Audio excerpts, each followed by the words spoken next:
halkan waa bartaano YouTube-ka ku leenahay Bina Live News.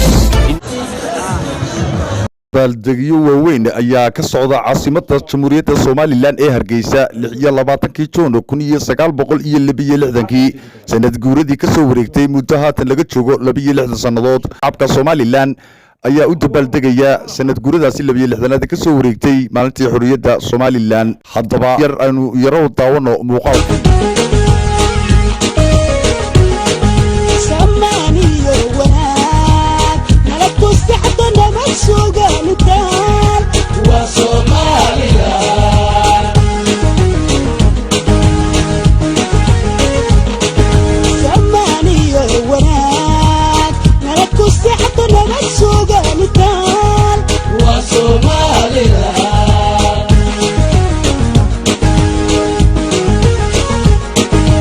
lagu socdiyo meel sinaan dhago sax lagu dhaqmaa